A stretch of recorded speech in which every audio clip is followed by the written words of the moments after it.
Ladies and gentlemen, welcome once again to the Student of the Game. I am Kyle Lance, the Student of the Game. And listen, if you're here, chances are you like talking sport. We're glad you're doing it with us here tonight. An honor, joy, and privilege to see you all again. As you can see, I am back in the confines of my own studio out in New Orleans. I'm not going to do the whole let me be among the last to wish you a happy Thanksgiving thing because we're talking, it's not been a full week yet, but we're pretty damn close, right? So with all that in mind, listen, great to have everybody aboard. Gonna be a fun conversation, right? We have a set of rankings that came out for the CFP. We'll talk about that with the Orlando Sentinel's Matt Murschel later in the show. He was kind enough to come in, somehow finding a way in all the recruitment hubbub here that's taking place. Somehow the UCF Knights, for example, are still recruiting without a coach. How that works. He'll talk about Gus Malzahn's departure to FSU, and if that's a trend moving forward, that sort of thing we see with coaches there. But mostly it'll be the playoff talk, and we'll talk about whether, well, let's say what elements the College Football Playoff Committee needs to hope that HR doesn't drug test them, and the parts they got absolutely right. But listen to this. Here's the thing, and I feel somewhat responsible. By the way, before I go any further, too, we will talk some basketball here. Listen, I got a friend of mine. I've been looking to do a little work with him for a while. He reconnected with me over Thanksgiving. I'm thankful for it. RJ Saunders, 1010XL of the Open Gym Show, will jump in as well to talk some basketball. Before I go football crazy here for a minute, talking college football and all this, really NFL, though, here, before I get into my intro here. And my point is this, which, of course, as always, shouts to Mick jumping in the comments to open the show. I've said throughout this season so far this year that football, you need to go home, you're drunk. How many unexpected results have taken place this year, right? We're looking at things as crazy as the Raiders beating the Ravens, for example, early on. Just stuff that's all over the place, right? How many people had Joe Burrow making the playoffs and it already looks like he's about to be mathematically eliminated? Some of you people out there thought the Jets would make the playoffs and now you look silly. Okay, nobody but EJ Christian had the Browns making the playoffs. That's different. But there's a whole lot of stuff going around. My 49ers struggling something crazy. And yet somehow, through all the chaos, through all the craziness, through all the whining of me being how drunk they are, making jokes, like I'm Colin Cowherd, don't do meth, right? Things like that, sounding like Joe Clark and Lean on Me. You smoke crack, don't you? Talking all sorts of trash on the NFL season, and yet somehow the teams that are currently in their seeding in the playoffs here in Week 13 are probably going to be the same ones that lock in a Week 18 for all the silliness that's gone on. This might be the most boring, air quotes, rivalry week gets in Week 18 of the NFL overall, right? And we alluded to this a bit on the Earnestly Speaking podcast on the Student of Game Report. The Chiefs, the Bills, probably going to be 1 and 2 in the AFC. The Steelers, probably going to be 3 because I don't trust the Texans, who will very obviously be 4. The Chargers are looking very good. Probably 5, and if they're not, the Ravens will be, but 5 and 6 is looking about right, and it's hard for me to believe that the Colts jump the Denver Broncos at this point. That's the AFC. The NFC, I've been preaching the musings of Madden, Campbell, and the Detroit Lions for some time. I predicted them as the Super Bowl team in my prediction show back in September, early September. The Eagles at 2 is weird to me, but I'm going to have to accept it because they're 3 games ahead of the next highest seed. In this current Seattle Seahawks. But while the NFC West at 3 is weird, the NFC South, once again, reigning the 4th seed. It's currently the Falcons, but it might still be the Bucks. Okay, fine. The point is that part of it still makes sense. The Vikings, Pack, and Commanders still seem to be driving a lot in the ship because the Commanders at 7 have a lead on the Tampa Bay Buccaneers currently. So if there's movement, it's very little, despite me whining throughout the year. Maybe picking games is hard, but picking playoff teams this year, at this point, gonna be pretty easy. Anyway, I know you're looking for me to wax poetic about the Trevor Lawrence hit and the Aziz Al-Shaair suspension a lot. Look for that on the Duval Dive show. Duval Dive YouTube channel, of course, my friend Travis D. Holmes of Big Cat Country. Travis D. Holmes appears every now and again with Hacker on 1010XL. The tie to this show, the ties to this next guest are going to be pretty crazy. Not just to me and him, but to me and 1010XL, and also even to the Orlando Magic. It's going to be out of control. You might need a whiteboard. But let me first start out with the honor, joy, and privilege of bringing this young man in. I knew him when he was a student, and now he's doing things in the world, being a producer, hosting a show in the form of Open Gin, talking NBA in the Jacksonville, Florida area. My man, RJ Saunders. What's going on, buddy? What's going on, Kyle? How are you, man? It's been a minute since I've seen you, but man, listen, I owe a lot to you, man. You sat next to me at a UCF post game when I was just wide eyed. I didn't know where to go, and you extended yourself to me, gave your contact information to me, and we've really kept a dialogue ever since. I know it's been a minute, but just definitely glad we were able to reconnect. First of all, RJ, listen, your humility is amazing. You are slightly making me look a bit more magnanimous. But when this cat started firing off questions during the press conference, Heupel was the coach at the time, right? Yeah. This is how far back this goes. This is pre-Malzahn, right? Yeah. And now there's a post-Malzahn. Listen, more on that later with the Orlando Sentinel and Matt Murschel. But you asked questions for a young man that should not be coming out of your mouth at the time. I was learning from you. I was just repeating what you said to a couple players prior. RJ, listen, we boys, okay? I get that, but I don't live in your district. Stop trying to get my damn vote, okay? No, listen, man, it's great to see you back. It's great to work with you. This is fun. Yeah. And listen, like me, you got your hoodie on. It's a little bit cold in Florida right now. It's in the 40s in the morning. What the hell are we doing here? Listen, man, I don't get it either. You wake up early in the morning and it's just chilly. You don't want to get out of bed, or you're trying to turn the heater on just a couple more notches. And then not used to this in Florida. It's normally humid in Florida, but now it's cold this time around. You're young enough, you don't have to convince children to put their jackets on. But see, here's the beautiful thing. At this weather, I just have them go outside and they figure it the hell out. Anyway. Right. Yeah.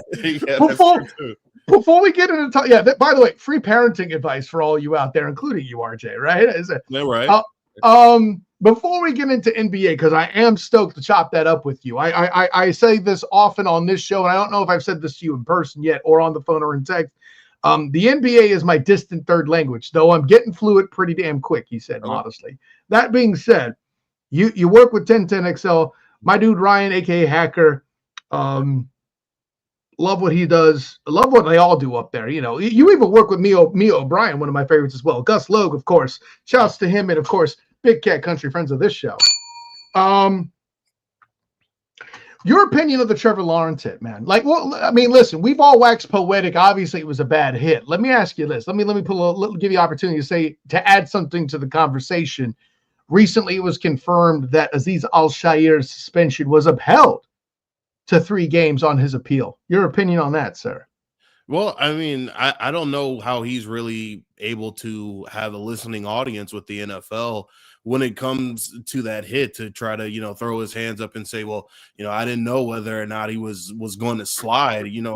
A big thing about Trevor Lawrence that I think everyone has griped on over the last few years is that it looked like he was always trying to be Superman. He wouldn't slide to save his life. Even if you begged him to slide, he would rather want to take those hits. And, a lot of times it would get him in the trouble where he would get injured or he would lose the football. This time he slides, and he had a few yards in front of, Al-Shair before, he gets that big hit from Al-Shair. And, for him to really believe that this was something to where, this could have been avoided if he would have slid a lot earlier. I mean, how much more earlier did you want for Trevor to slide, or did you want him to announce that he was going to slide? And, the crazy thing also was just about how the Houston media, as well as, just the Houston Texans and their brass, want to blame this on Trevor Lawrence, or want to blame this on the players for retaliating in the way that they did. So I really believe that they were trying to make their final stand to the NFL to say, listen, Al-Shaair is a great guy. You know what he does. You know what he's all about. He's never been suspended, never been fined before. This shouldn't be a 3-game suspension.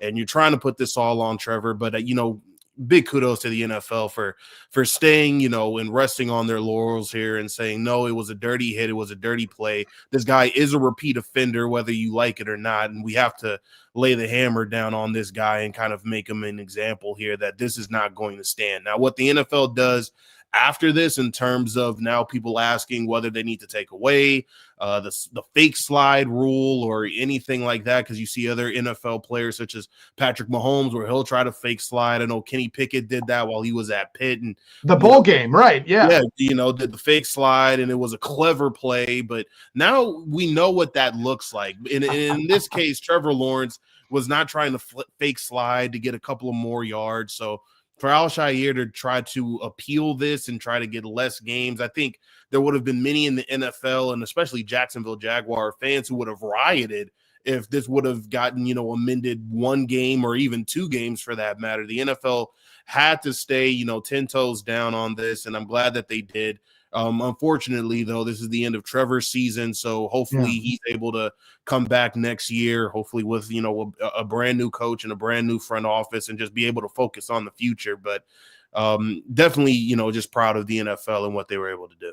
Fantastic takes on a lot of fronts there, Terry. So fantastic, by the way. There are certain elements of that we touched on in the Duval dive earlier tonight.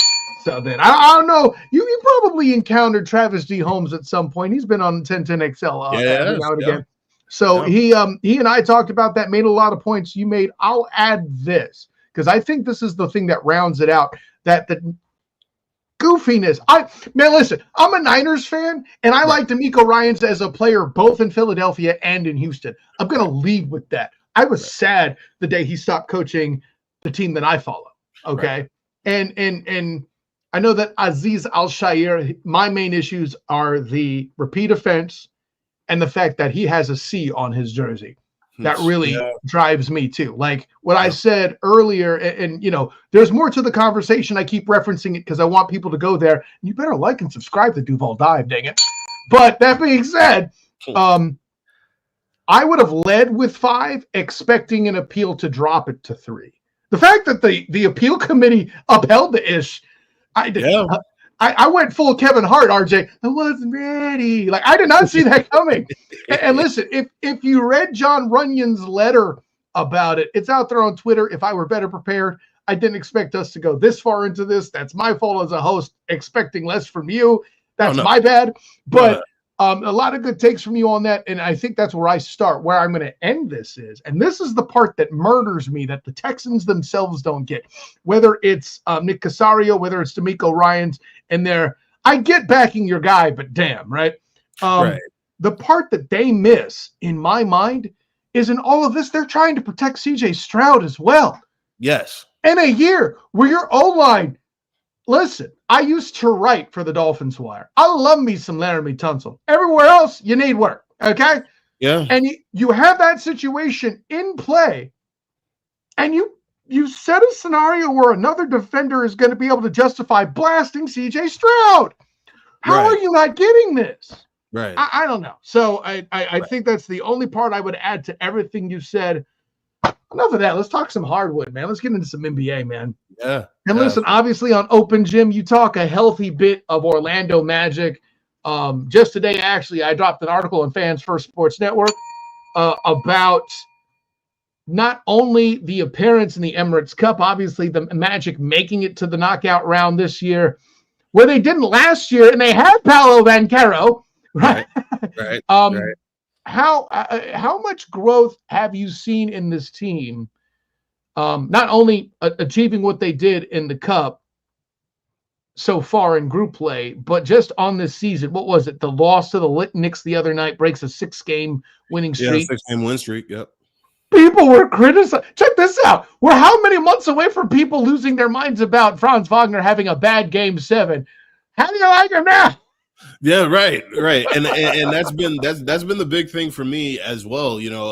A big thing that I have been griping on, which I just felt Orlando Magic Twitter, for better or for worse, and I love the fan base. I love, the team at large and what they're growing and what they're able to do. And this is coming from a guy who's from Los Angeles and is a Lakers fan, but has just a special place in his heart for the Orlando Magic. I mean, listen, I just felt they were a bit too harsh on Franz Wagner after that Game 7. I mean, for his first playoff series to take a Cleveland Cavaliers team to the brink in the first round, when there was probably many in the national media that didn't think this would go past 5 games. There's been many of NBA players in their first playoff series that weren't able to deliver the goods. And, one of which was Scottie Pippen in his first Game 7 when he was in the NBA, a whopping 2 points. But how did his career turn out? A 6-time NBA champion. So, that's a great take, Art. Let me add one thing too, RJ. Let's cut the national media a little slack. The NBA refuses, basically, to nationally televise the Magic. Though, in the NBA's defense, whenever they seem to do it, the Magic don't really seem to have the greatest night. Separate conversation, but I'll give them that pass. I'll give you that. But go ahead, sir. You were saying. No, but the thing about it has been you could feel it with Franz Wagner when you saw Paolo Banchero. It was announced that he would be sidelined for a couple of weeks, and many thought that he would be ready a couple months practically at this rate. Right. They thought that he'd be ready the end of December, the beginning of January. And it felt like the onus was going to have to be on Franz Wagner. And there were many that were probably in the camp that were saying, oh, God, it's going to be Franz. We remember what he was doing just a few months ago where he had a whopping 2 points. Can he deliver the goods? And then there were probably many that said, okay, let's see what this guy has. Let's see what he's able to do. Because I remember watching a few games when, before Paolo got to the Orlando Magic, a couple of years after, where I looked at this guy, I said, if he keeps up this level of play, he's going to be an all-star. You put a couple of more pieces around him, I think this guy can deliver the goods for an Orlando Magic team, which at the time we looked at and said is a dormant franchise. So, now you see a guy like Jamal Mosley and others that are on the team, such as Wendell Carter, Cole Anthony, as well as Kentavious Caldwell-Pope, Gary Harris, and others that are saying, listen, this is the guy. This is the 1A guy when you look at it when Paolo's on the floor, but this is now our number 1. And Jamal Mosley is putting him in positions to where he can be successful, and then also letting him play, also letting him free flow within the offense where he's able to get other guys involved and also able to create his own shot. So he's got a green light. He can do what he needs. He's got the ultimate green light right now, and I've been absolutely proud of him. You saw the first game against Cleveland where there seemed to be those nerves there, but hey, against the Cleveland Cavaliers in Game 1 of the playoffs last season, there were a lot of nerves from many in the Orlando Magic organization and the players. Let me push back on this with the nerves, because I don't think this has been talked enough about, and I think you'll observe this. Two things I'll bring, one of them first here. And with this, the fact that Paolo got hurt so early in the first game of their first road trip, and oh, by the way, RJ, not only do they have those Cleveland Cavaliers, which, by the way, Donnie Mitch is damn good at basketball. Can we give Donovan Mitchell his props? I love that dude since Utah. And again, I'm not a basketball guy first, and I called them taking that particular series when he was still there 7 games that they ended up winning. He's dropping 50-pointers there. We don't need to talk about Game 6 where, like, the dude dropped 50 without shooting well from 3. I watched him get asked. Yeah, thank you. And what was it? A member of the Cleveland media asked him, why did you stop shooting threes? Oh, they weren't falling, so I just started doing 2s. Damn. So I say all of that to say not only you battling Donnie Mitch and the Cleveland Cavaliers, who, by the way, were on the way to, what was it, a 14-game win streak. Right. Somewhere in there immediately after, not only do you get last year's number 1 seed in the West, you got last year's best record in the West on your schedule, right? OKC and, of course, the Mavs. So I say all of the above to say the timing sucked, and they were on a road trip where it was a rattle-off of games. Right. When they got home and regrouped, hey, there's a reason they still undefeated at home. They found it. No. By the way. I definitely agree with all the points in which you're making. I just really feel like the big thing is right now, I I wonder when Paolo is able to come back, I do wonder what the game plan is for a guy like Franz Wagner. Do you still allow him to be the primary ball handler, or does everybody now kind of revert back and say Paolo Banchero's the number one option and we run everything through him, which you should, but when you see the heater that the Orlando Magic are on without a Paolo Banchero, I do think this can put a lot of wind in those guys' sails, to where I think when you looked at the Eastern Conference and who was going to dethrone the Boston Celtics, I believe on that short list, you were thinking of the Philadelphia 76ers, the Milwaukee Bucks. I wasn't, but okay. I think there were probably a few that, felt that it was going to be the Sixers, the Bucks, the Knicks, kind of that mix. But now you're looking at, two teams in the Cleveland Cavaliers and now the Orlando Magic, especially when they get Paolo Banchero back, is probably, one of those 5 teams that can, come after the throne of the Boston Celtics to represent, the Eastern Conference in the NBA Finals. And listen, I don't mean to throw a victory lap in the middle of you dropping facts like you are, young man, but I will say this. Years back, and I didn't get the opportunity to say it in the show, but years back, I felt like Joel Embiid should have been traded. And by years back, I mean back when the Warriors were still a dynasty. Okay. Man, listen, I love 90s basketball. I'm that much older than you that's when I was watching hoop. Right. And I love Joel Embiid. When the tech gets called and he steps in the line to step the technical, I watched it happen for the second time here in Orlando. It still blows my mind. Yeah. I can't have. Yeah. Why is the 7-footer shooting the technical? Okay. Yeah. Around, Kyle. Yeah. But he's great at basketball. You and I both know he can't stay on the damn floor. He's not Greg Odom, but it's a problem, right? It is. So, and then on top of what they've dealt with Maxey and his issues and all that with injury is a whole other thing. I'll leave all that to say this. That's why I ruled out the Sixers early. I say all that. But speaking of injury, you dropped all the players that are stepping up. And I mean no disrespect to my guy, Wendell Carter Jr. He was missing a lot of time, hurt. We got to give a little love to brotherly love, literally, to, of course, the German hammer himself, Mo Wagner. But right. My dude, Goga Batadze, stepping up. Yeah. When Wendell's hurt. It's easy to forget Wendell's hurt when Paolo's out. Right. Totally understandable. But that guy dropping 4 double-dubs? Man, listen, he did his job. Absolutely. And here was a guy that, when they made the signing over the summer, I was kind of scratching my head with it because I love Mo Wagner so much. I said, well, you have your starting center. You also have your backup center. But what I never took into consideration, honestly, was that Wendell Carter did miss a few games last season. And in those critical moments, who was the guy that was playing backup? Who was the guy that was even playing some critical minutes against the Milwaukee Bucks last season? And that was Goga Batadze. And Goga has done an incredible job. There were a few teams that were interested in him over the summer that wanted to see if they could, acquire his services. I believe the Indiana Pacers were a team that were interested as well. So that was his previous team, right? That was his previous squad. Yeah, for the Orlando Magic to be able to keep him, for him to say that this was a place in which he wanted to stay, and now you're able to see him once again have these, these big time minutes and critical moments for the Orlando Magic. It really just is a testament to how deep this team really is when you really come to think about it. This is a young squad that's very fiery and has probably one of the more deeper rosters in the NBA. And Goga Batadze is just another key in that ship that you're seeing, and you're saying, wow. I mean, whether he's able to play 10 minutes or whether he's able to play 25, 30 minutes, this guy's going to deliver in whatever role he's in. Well, and let's open the can on one thing, because you touched on it. And listen, if you're gonna be humble and talk about me as a mentor, you've put me in the positions where I have to point this out now that you've said that publicly. And it's this, my friend. You mentioned Wendell Carter Jr. missing time. Sir, this is Orlando. Okay?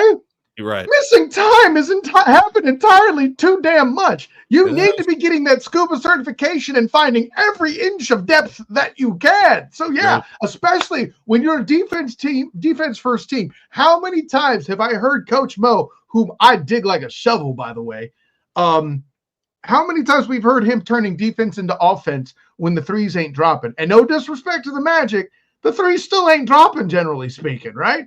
No. So that turning threes, like if you saw the game against the Knicks last night, you'll know for a fact, sorry, 2 nights ago, you'll know for a fact that they outshot the Magic, and that's how they won the basketball game, right? Yeah, So, yeah, no, yeah. This Orlando Magic team, it really feels to me that they do need 3-point shooting. I believe, me myself, when I was talking to guys like Hacker, where I said I believe, just a couple things they probably need to highlight and underline this summer is probably getting a point guard. But to me, I really believe that they felt Anthony Black was going to be the guy that was going to be the point guard and he's down done the good. line. And he's looked very good. And I really believe they wanted to see what they had in Anthony Black. And another big thing was 3-point shooting. But I believe that they saw a guy like Jet Howard. And I think that they also saw a guy like Contavious Caldwell-Pope, who's, a great 3-and-D guy. You take him away from the Denver Nuggets and you add depth to your team that way. You could also bring back Gary Harris. So it was going to be 3-point shooting by committee. But this is one of the worst 3-point shooting teams in the NBA as of right now. This is, they're in the bottom half when it comes to their 3-point percentage. And that's something that they really have to work on. There's a lot of season left. Could this work out the second half of the year? It probably can, but there's also a world where it probably won't. And we saw it, in the first round series against the Cleveland Cavaliers last year. They couldn't knock down critical threes when they needed it, whether that be from Jalen Suggs or Gary Harris. Even if you would have placed Jet Howard in that situation, I don't know if Jet Howard would have been able to knock down a key long-range bucket for you. So that's really been their Achilles heel so far. Maybe, their shooters are the guys that they look at as shooters are able to figure this out. I mean, when I saw Contavious Caldwell-Pope knock down 3 threes in the game against the New York Knicks, I'm like, maybe he's figured something out. But, that's only one game. There's a lot of season left. And in order for you to be one of the better teams within the Eastern Conference and the NBA at large, we've seen it now. You have to be able to knock down 3-point shots, and that's something Orlando's not able to do at this current moment, and that's going to bite them if it's not able to be rectified. Yeah, well, and I'll give the Magic this much credit as much as we're and I'm going to do my best Joel Klatt here, but as much as we're criticizing the Magic on 3-point shooting, and rightly so, we got to give credit where it's due. Jalen Suggs, Anthony Black, Franz Wagner against your Lakers just going, in a key moment and getting the win with the 3. They may not shoot threes. I'm sorry, homie. These are facts, man. Listen, I couldn't be mad at it. I couldn't be mad at it. When a dude throws a dagger with that precision, oh, boy, you got me right in the heart. Good shot.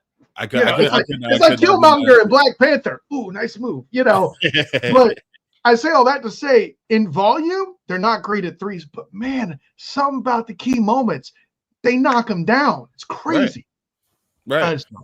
Anyways, let's move off the Magic. We spent a good amount of time on them. Let's go a different direction. And obviously, I'm still weirded out that the Hawks got past the Celtics in the NBA Cup. But hey, listen, the sun shines on the dogs. You know what? Okay, cool. But what's your opinion overall of the NBA Cup, by the way? How do you feel about it? I really feel like this is something where the NBA has really been trying to find a way to get the casual NBA fan to become interested in the product at times like now, and pre-Christmas, right? Pre-Christmas, because that's when you're going to see a lot of the fans really start to turn their head or turn their attention. Some may not even do it on Christmas. They may wait until post All-Star, but I have thank you, Netflix. Right. I mean, so I have a lot of individuals inside of that building that I produce shows for, or that, just understand that I'm an NBA fan. I mean, I got my bell. Do we need to shout anybody out? XO Primetime. XO Primetime, they say, listen, man, I'm really not going to start watching any NBA or really dissect any NBA content until Christmas or until post All-Star, to where we're able to see, who's at the top of the West, who's at the top of the East, who's looking at themselves as contenders, who's looking at themselves as pretenders. So, and let's be practical. November and December are rough as hell to sports people, right? Absolutely. If UCF made a bowl game, since Gus left, I'm still doing it. I'm covering 5 damn sports right now, right? I have UCF football, UCF men's and women's basketball for the Black and Gold Banneret. And then, of course, covering the Magic and the NFL, doing Duval Dive and writing as well for Right. Fans for Sports Network, right? So I mean, I got to bell these people, man. They support me. But I have all that going on, and then the honor to talk to you and break it all down in a full thing here. There's a lot to compete for. And now that bowl games mean a lot more than they did, sickos like me who go to 3 bowl games, at least, if not 4 a year, now have other casuals following me. The part I like about the Cup the most, though, is December 10th is the quarterfinal. And ain't nobody doing nothing right now in football, generally speaking, in college. And they don't play Tuesday nights in the NFL. You might get news about a fine, sure, right, Aziz Al-Shahir? But listen, I'm not going to go as far as the dude that said he's a piece of scum, but props to David Garrard for saying he was about to go down there and do something. I get it. Right. Yeah. But that was crazy for David Garrard to say he almost made it. That was crazy. I wasn't ready for that either, man. I almost wrote an article on that. As it is, I have to write an article calling out Tom Brady, giving the most political take I've ever seen on it. Anyways, that being said, I literally have the draft in another screen here on my browser, but I digress. The punchline's this, RJ. I like what the Cup is doing to bring attention for that time. I think it's doing the job. And even with the NFL pulling the real I'll say D-bag move of encroaching because Christmas used to be the NBA's holiday. Now, granted, if Netflix performs any bit with the NFL as they did the Paul Tyson fight, the NBA is going to be fine. But that used to be theirs. I don't know. But beyond that, I'm with you. I think they're doing a good job. And cheesy as it is, I didn't like all of them last year, but some of these alternate court colors are starting to get my attention, man. Especially here, the ones they did at the Kia Center have been nice. Yeah, I just don't like the red ones. See, the red ones are a bit much. Yeah. But no, the Orlando's I really liked. The blue was great. The gray, I was surprised by. Yes, the gray with the blue really pops. So I've definitely loved that as well. I also think this is probably the NBA. I know they've done it enough to where, I think it's a foregone conclusion that there will be a team in Vegas. But this is probably still just, a few moments of trying to see, if we have the NBA in Vegas and we now hold a couple of these games in Vegas, what would the turnout be? Is it worth for us to make a team in Las Vegas? And I think the NBA has wanted to dabble in Vegas for a while. It seems like ever since, I believe it was 2007 when they had the All-Star game in Las Vegas. I remember David Stern. I also think Mark Cuban, to where they said, we'll definitely be back in Vegas to do another All-Star game. So it seems like this has been, just not a if, but a win. And I do believe that the NBA having the presence of mind to say that we're going to have our quarterfinals and as well as our championship rounds in Las Vegas is really something they want to see. Well, what is the turnout going to be? And they see what the turnout is when they have Summer League down there. So to have real NBA games with the superstar players there and playing and competing for, a title and other things of that nature, I do believe that this is just kind of planting the breadcrumbs that we're going to have an NBA team in Las Vegas real soon. Yeah, and listen, I'll back your point with this. The NBA turned a major hurricane into an opportunity to test Audience City by accident, and that's the whole reason we have an Oklahoma City Thunder team. Why not do it intentionally in Sin City? I 1,000,000,000% agree with you on that, especially now that the stigma associated with that city is gone. And you could have 5 Tim Donaghys, whatever. They still want to have something in Las Vegas. I get it. 1,000,000,000%. Let's go to this too. So I hesitate to bring this up because I mean no disrespect. Listen, I've been a Laker hater for a long time, but I still love you, obviously.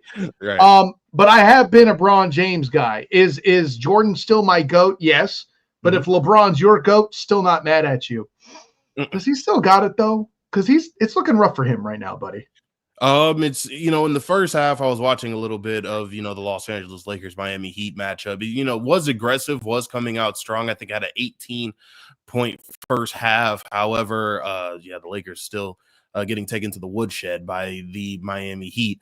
But it may be just a little bit of LeBron James and Father Time maybe catching up towards him. But I don't want to say that just due to the fact that when this guy just a few weeks ago was having 3 or I believe 4 triple doubles in a row, we were saying this guy has no chance of slowing down. This guy's going to be able to go another 2, maybe even 3 years. He'll be able to live out the duration of that contract. Now, for me personally, I'm a Kobe guy, so I'll never put LeBron James for a guy listen, like no disrespect to Kobe. It's just everybody seems to forget that he begged to be traded out of that city one season, and nobody talks about it. I'm sorry. I'm begging lot, I remember in a Ralph's parking lot, he certainly did. They even asked him whether or not he wanted to go to the Clippers. He said, just get me out of a Laker uniform. Oh, hell, I was just talking about the Stephen A. Smith show. You ain't got to go to the parking lots and stuff, but that was you did that. Listen, Kobe was so back and forth that year because, he certainly wanted to be able to win the championship or at least compete. It's just crazy story. I'm not going to diss a dude for wanting to compete. The only issue I have is that 3 by Samani Walker at halftime in Game 6 against Sacramento was after the buzzer. Y'all got away with that. Listen, man, 3 in a row. It was one of the 3 in a row. We understand. We understand it, and everybody's kind of admitted that, hey, it was after the buzzer. And hey, maybe Tim Donaghy had a little bit of a. I'm not even taking it there. Damn. Maybe a little bit of a hand in that, but I'm with Kobe Bryant, on the sentiment of, when you go to Game 7, you guys missed, 20 free throws in that game. You make free throws. It doesn't have to be in the ref's hands. Look, you're starting to sound like me, RJ Saunders. There you go. That's where I go with it all. But when it comes to LeBron James, Father Time is undefeated, and Father Time, it definitely seems to be, tapping on his shoulder. If you have a guy here that's going through such a shooting slump, that mentally, I believe it's starting to mess with them because now defenses are able to play just a tad bit differently on LeBron James than they would normally when he's able to knock down outside shots. I dare you.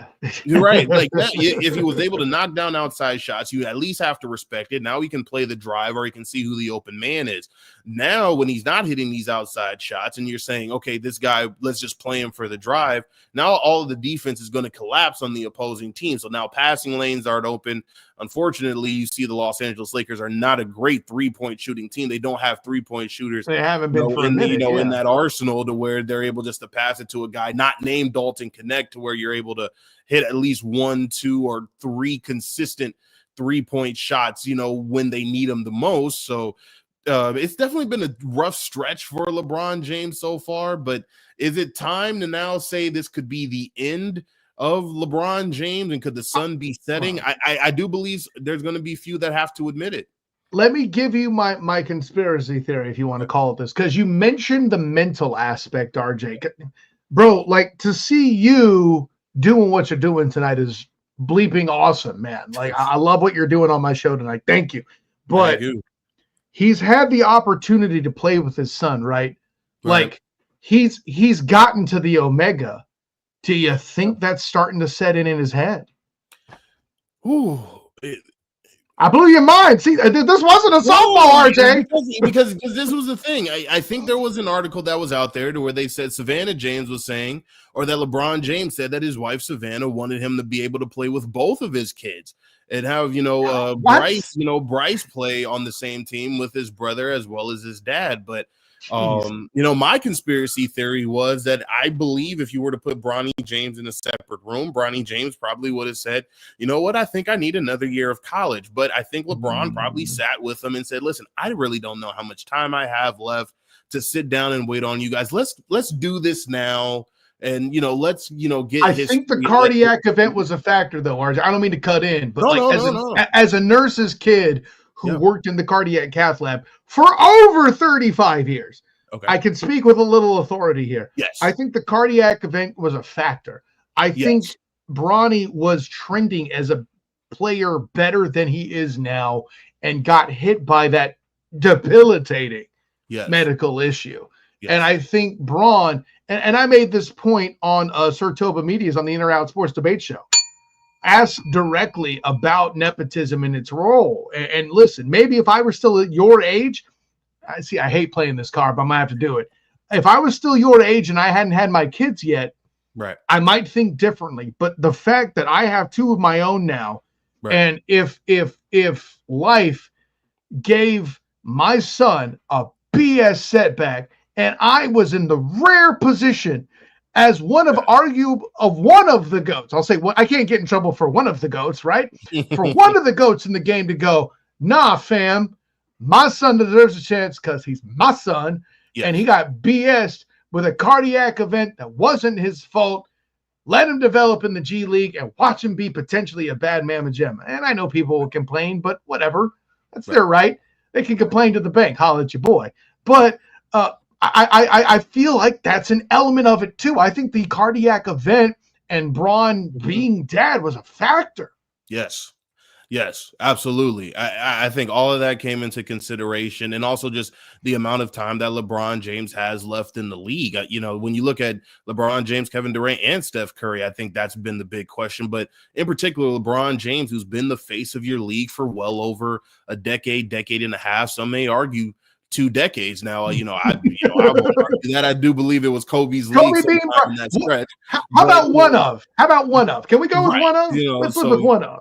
Right. So, LeBron James, let's just say for the better part of a decade and a half has been unquestionably the face of, an entire organization. So he's able to have that power in which he's able to say, listen, I want to be able to play with my son on the team that I deem that I want to play with him and share the floor with him on. So, I do believe that there's a guy in LeBron James that mentally it may be starting to mess with him just a little bit, that maybe he could have retired just a bit earlier. But hey, after that 2020 year where the world just got hit with this, crazy bug called COVID, it did seem to me that, the Los Angeles Lakers, it didn't look like it was over when they won the championship, albeit in the bubble. It really looked like it was a strong team, a very well put together team. And then you saw 2021, 2022, where whether LeBron James wants to admit it or not, he saw what was going on in Brooklyn when Kevin Durant and Kyrie Irving and James Harden all teamed up. And he said, listen, I need a third star. And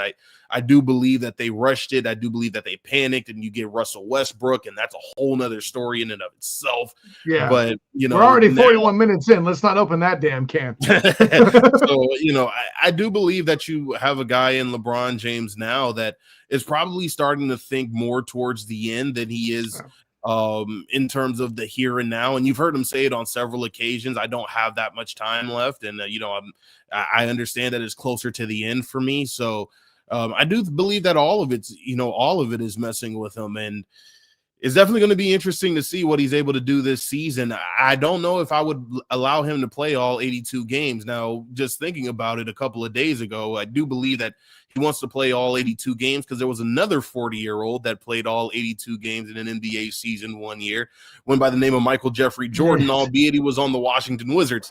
Bro, he took years off too. Hold on. He took a few years off. He did take a few years off. But I do believe that he wants to by the way, before anybody starts the hate in the damn socials for me saying that, I'm a Jordan guy, okay? Yeah. So, I do believe that he's trying to do a little bit of that there as well, where he wants to say, listen, at 40, I played 82 games as well, but I don't know if that's what the Lakers are going to be asking for from LeBron James. They want to be able to play their offense through a guy like Anthony Davis. And, we have LeBron James there as the perfect, not number 2, but a perfect, 1A guy to that of Anthony Davis. If we're going to win, we're only going to go as far as Anthony Davis can take us. The years of having LeBron James do that is far, far in the past. But, I think LeBron James, everyone, deals with that thing called pride. I think pride's going to set in for him, and he's going to want to show that he's still able to dominate. And there's been bits and pieces of this season where we've shown where he's shown that he absolutely can still dominate a game. But to do this now for 82 games, I don't know if he's going to be able to do that. And you're going to see more games where it does seem like Father Time is tapping him on the shoulder than you're going to see games where you're going to say, this is vintage LeBron James. The West is a cluster. Like I would talk about the West a lot more with you. I want it to settle first. And it's a great excuse to have you back on this show. Obviously, the major players, I don't take Phoenix seriously. I'm sorry. Kevin Durant is more injury prone than an old, Packers running back. Okay. Just found himself injured again. I mean, damn, I wasn't even trying to make it that real, but okay. They said he'll be reevaluated in a week. So, I mean, the Mavs are dangerous. The Nuggets are dangerous even without KCP. No surprise there. The Thunder are a thing. I think it's going to be those 3 teams and I'll mention Sacramento because I have to acknowledge my bias of being a 90s basketball fan. Them being good is still weird to me. It was still weird when Chris Webber was doing it in that Samani Walker game. But they're a factor too, and I expect you to help me with that the next time you're on. But in the East, help me with the Knicks, man, because Karl Anthony Towns coming in and there were problems, and then they looked pretty damn nice the other night in Madison Square Garden against the Magic, against a team whose defense is usually top notch. They got all 5 stars in double digits and the 6th player as well in double digits too. So how confident are you on Brunson and company? Can they last long term in a Tibbs system and stay healthy enough? Because that was their problem last year. And then are they a threat against a Celtics team, especially if Porzingis has issues again with health? I think that was probably one of the biggest questions. We saw that it worked last season with the New York Knicks, albeit they lost in the second round of the NBA playoffs. But when you saw a guy like that's the injury starting to happen, like I said, though, a little bit of the injury bug, and I believe that you were also able to figure the Knicks out just a little bit. And I think they get Karl Anthony Towns, a guy who was able to stretch the floor. Look, I think that you needed more room for a guy like Jalen Brunson to be able to operate. And when you look at a guy like Julius Randle, who they had at the time, Julius Randle's taking up a lot of that space in which Jalen Brunson needs in order to be successful. It kind of reminded me, I'm not trying to take these duos in the same space, but it almost was reminiscent of when you had Amari Stoudemire and Carmelo Anthony on that same Knicks team. Amari Stoudemire needed, the post 15 feet and in order to be able to dominate. And you saw that where he was able to do that. And he looked like an MVP caliber player when he first got to New York. Carmelo Anthony got into the mix, and a lot of that space that Amari needed, guess what? Carmelo Anthony needs the same space. So it seemed the same for me with a guy such as Julius Randle and Jalen Brunson. He really, one, needs the ball. Julius Randle loves having the ball in his hands, even at the expense of other guys needing the ball even more to make him more successful in spots. Bro, listen, I'm in Orlando. I saw T-Mac work, that ball hogging dude, okay? Let's throw that out there. So right now, when you look at the New York Knicks, I mean, they're a top 5 offense in the entire NBA. And when you look at them in the half court, they're one of the top 5 defenses in all of the NBA. And you see guys like Karl Anthony Towns, OG Anunoby. I'm still trying to figure out what in the world is going on with Mikal Bridges' shot. I mean, this was a guy who was an absolute sharpshooter when he was with the Phoenix Suns. And if we're not going to use the label of sharpshooter, he was a much more consistent shooter. And when we also saw it in Brooklyn, we were understanding why the Brooklyn Nets didn't want to trade this guy. Hey, I bet he's asking the questions just like you, buddy. Yeah, so now you see him with the New York Knicks, and it's just like, what in the world is going on? But this is a team for me, although they are a top 5 offense in the NBA, they're also one of the top 5 better, half-court defensive teams. They really haven't shot me out the water like I thought they would to begin the season.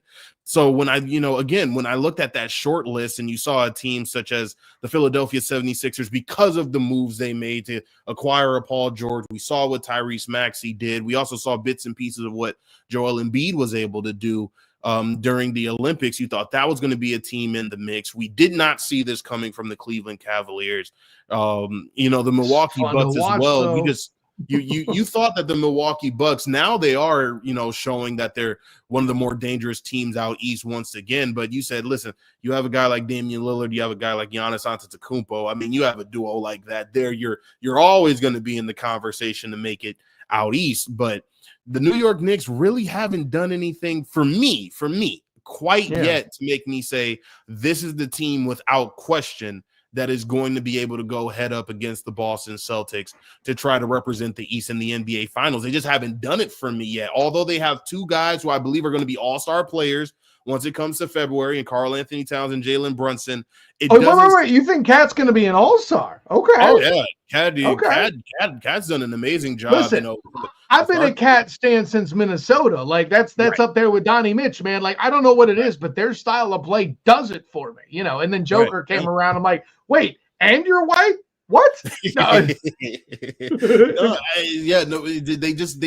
They haven't shown anything to me as of yet to where, this is a team that has put themselves far and away as the number one team that's saying, when it comes to the Boston Celtics, we're going to see you in the Eastern Conference Finals. We're going to be the team playing you for an opportunity to go to the NBA Finals. Not yet. Now, the NBA season is funny. They could go on a heater just like the Orlando Magic have and be far and away one of those teams. But as of right now, when you're looking at them, I believe at 13-9, 12-9, 13-9, it hasn't manifested itself to me quite yet that the New York Knicks have solidified themselves out east as one of those teams. Although I'm saying that, and they're still a top 5 seed. Yeah, I was about to say, I'm not using words like solidify. Let me be clear. I was asking for potential, and it sounds like you think that's there. And listen, as much as may have sounded like I was critical of Coach Tibbs, I dig it. I like what he's doing. The only problem is it a long-term thing? The problem, if it was a COVID season every year, Tibbs would be a top coach in the league, and I don't think it's close. The problem is it's a sprint, a marathon, not a sprint. Right. And not to mention, by the way, talking to Tibbs post-game, I don't know what it is. I have fun watching that dude work post-game. I'm sorry. You know. No, but Tibbs is great. Yeah. I hear I think I agree with a lot of what you're saying for sure. And you mentioning Cat as an all-star, I have to admit that's not something I thought about, but I suppose that is the ceiling. That's the whole reason they got him, was to make that kind of difference. And I didn't know it until I was there in person watching them. They battered the Magic, not because of anything Anthony Edwards did. He was relatively quiet. Gobert and Cat murdered them. So, but we'll leave that at that. Yeah. RJ, dude, I could probably do a damn full morning show with you at this rate. Oh, it would be great. But that being said, I got to let you go on this one, brother. I still got Mike Murschel to bring in to do all that and talk some college football. That being said, we're not completely undead. You want to do some NFL picks with me? I wish I could, man, but I don't follow every single team very closely as I do the NBA. So I don't lie to your audience and say make these picks, and I'm losing money. They come at my house with the pitchforks. I don't want that, not yet. One problem at a time. I'll put you down for it in the future. That's not a problem. You've done great tonight, my man. Thank you. And listen, let's at my age, if I can't do NFL picks myself, that's a me problem. RJ. Tell the world where you can be found, my guy. Absolutely. So, I can be found on Twitter at rhasnoj.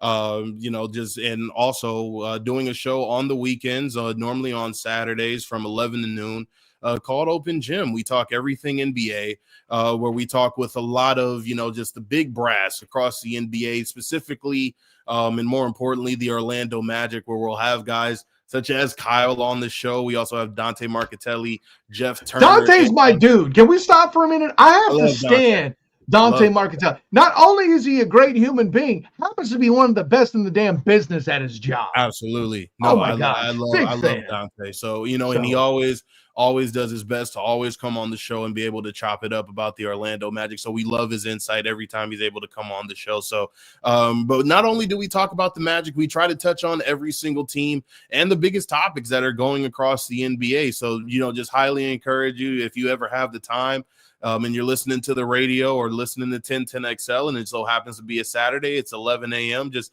come check the show out. We love talking hoops, and we would love for you to be a part of it. So Open Gym now is, there's basketball in the city, just at least to talk about it with, my show, Open Gym. So, but definitely just thank you again, Kyle, for, allowing me to come on your show and just be able to talk hoops with you, man.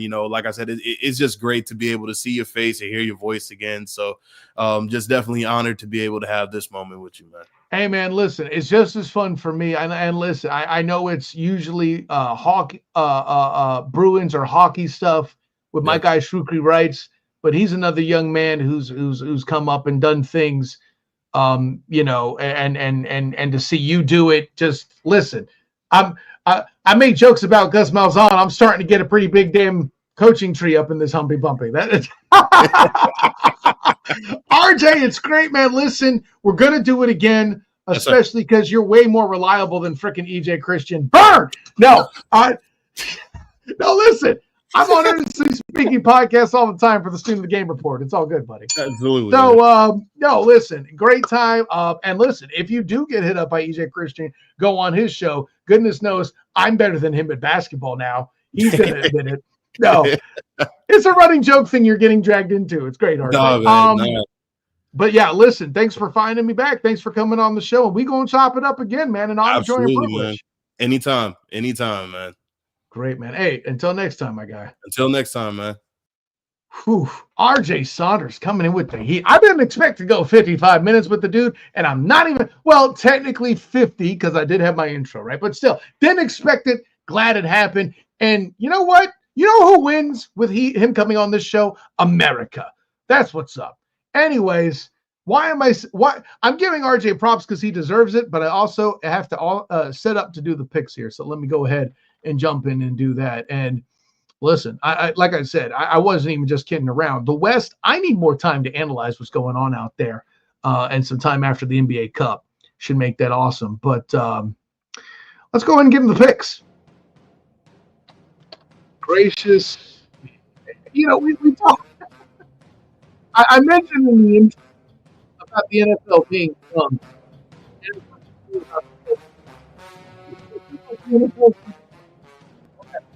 Anyway, we'll get into it here, starting with Thursday night. The Green Bay Packers head over to battle the Detroit Lions. Listen, say what you will about Detroit struggling with the Bears. The Packers did as well. They had to outright miss a kick.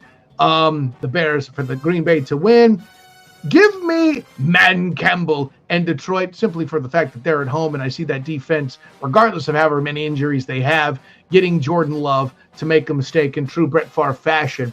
The Jacksonville Jaguars head to Tennessee to battle the Titans. Give me the Jags. Cam Little's going to make some field goals on the strength of the fact that the mayonnaise messiah Will Levis will be in the game at quarterback starting. He's going to make mistakes. The Jags will make fewer mistakes. I'm not here to say that Mac Jones lights up the scoreboard, but I am here to say that Cam Little will hit at least 3 field goals. It might even be a 17-16 game. I don't know. Maybe I hinted as much on the Duval dive. So with that all being said, yeah, we'll move on. The New York Jets versus the Miami Dolphins. I know this feels weird for all my criticism of the Jets. I got them this week. It's not that I have doubts in Tua. It's just I don't believe in Miami's defense. I think they're that bad to make Aaron Rodgers look a little bit like Aaron Rodgers again. Bottom line, is it wrong? Is it risky? Maybe. I don't know. But that's where I live. That's my pick. I have the Jets against the Miami Dolphins. So with that being said, let's go to the next game, which is the Atlanta Falcons heading over to the Vikings. Listen, Kirk O'Change has had that team looking more like the Fraud Cons than the Falcons lately. Somehow or another, my 11-win prediction is out on its butt with the Falcons currently being 6-6, and then you're going against the Vikings. I know people want to sell me this is a revenge game for Kirk O'Change, a.k.a. Kirk Cousins. I'm just not buying it. Give me the Vikings this week. Yes, I know I picked the Cardinals to beat them last week, but I said what I said. The Saints do battle with the New York Jets. The correct advice is don't watch this game. Screw it. Give me the Saints just on general principle.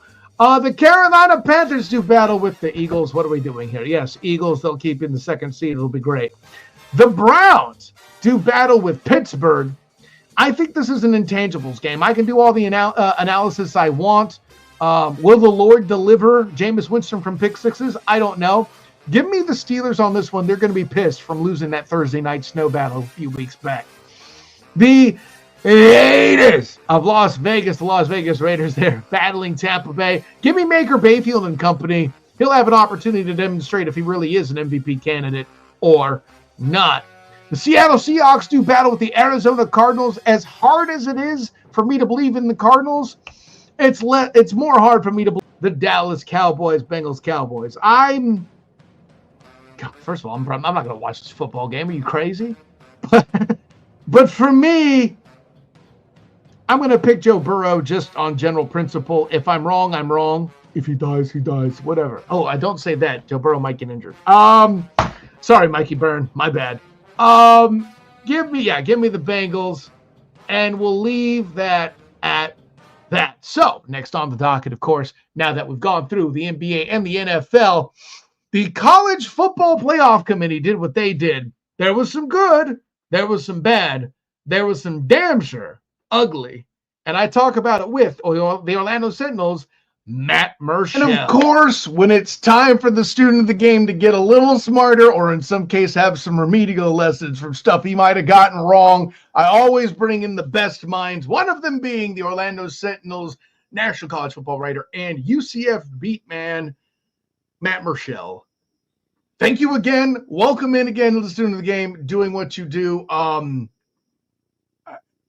going to get right into it. I'm going to skip the pleasantries. You know who I am right now. We're going to have a big bowl season soon.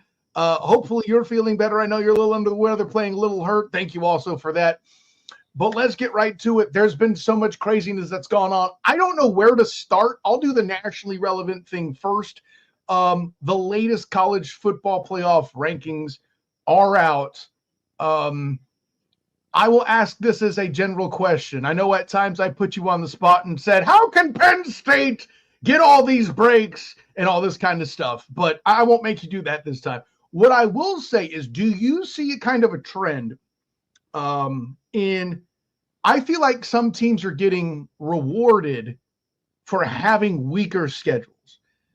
And that's the whole reason we got into this playoff mess in the first place, because way back when it was the BSC, I said what I said, Matt Murschel, back when it was the BSC, the problem with the polls picking two guys is people could hide behind weaker schedules and then get to the top only to eventually be trounced and have what is a less good championship experience. Do you feel like there's elements of that where we're getting away from the strength of schedule, getting the attention that it should? Yeah, I think we are. I mean, listen, to be honest with you, I mean, you look at the latest rankings, Alabama finds itself still in the top 12, in the 12-team mix. And I'm not taking anything from Alabama, but they lost to Vanderbilt and they lost to Oklahoma, and those are two really bad losses. And yet Alabama finds itself in that mix basically because they're Alabama. It's not because, and the fact they play in the SEC.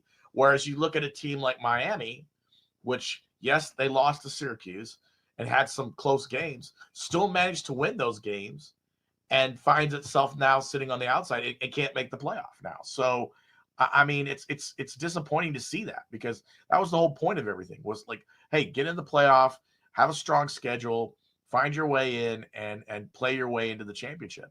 And now you're seeing some of these teams that are coming in, and they're being based on either what conference they played in, or they're being based a little bit on the fact that what their reputation is, who they are. And I think that's something that we've tried to avoid, and I think it's starting to get a little bit coming back a little bit.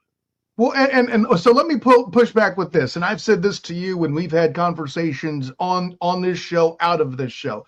I've been an SEC guy for some time. Yes, I know I cover UCF for the Black and Gold Banneret. But listen, the SEC has been the best college football that money can buy, even before it was legal with the NIL. Am I right? But the reason why I lead with that is I say this.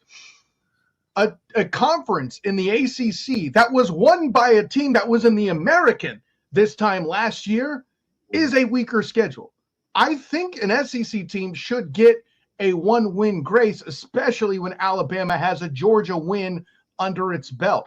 I don't know what Miami's best win is, but it's not a ranked team. Is that a fair argument? No, it's a fair argument. I mean, and I'm not picking on Alabama. I'm not saying Alabama is the only reason, but I'm just saying that I think you're seeing that a lot more. You're seeing 3-loss SEC teams get into this playoff, and you're seeing maybe a 2-loss team or a 1-loss team. I'll make the argument for the Big 12. Arizona State doesn't get into the mix. I mean, I know they were picked to finish last, but they've played some good competition.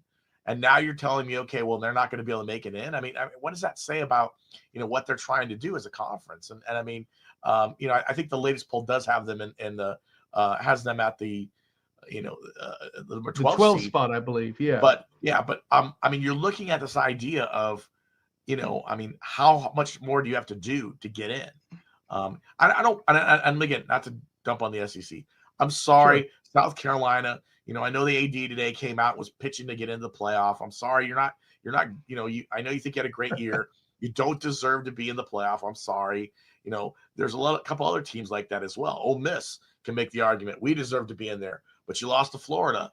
That kind of really probably did a number on you. So there's teams that I think, yes, they're pointing to the SEC logo and saying we deserve to be in there because of that. But there's also other teams that said, listen, just because we're not in the SEC doesn't mean we don't deserve to get our shot just as well. So I think the criteria needs to be looked at a little bit. So maybe strength of schedule's in there. Maybe there's some other aspects of it as well. They're supposed to be looking at those things, but you're just not seeing it as much as I think you want to. But again, this is year one of this 12-team playoff. And I'm not ready yet to go, let's scrap it all and try again until we get 3 or 4 years under our belt to take a look at it. Yeah, well, and let me come back with this too. And by the way, this is my mistake. I said Arizona State was 12. I can't read. They're 15th. It's that same Miami team that's 12.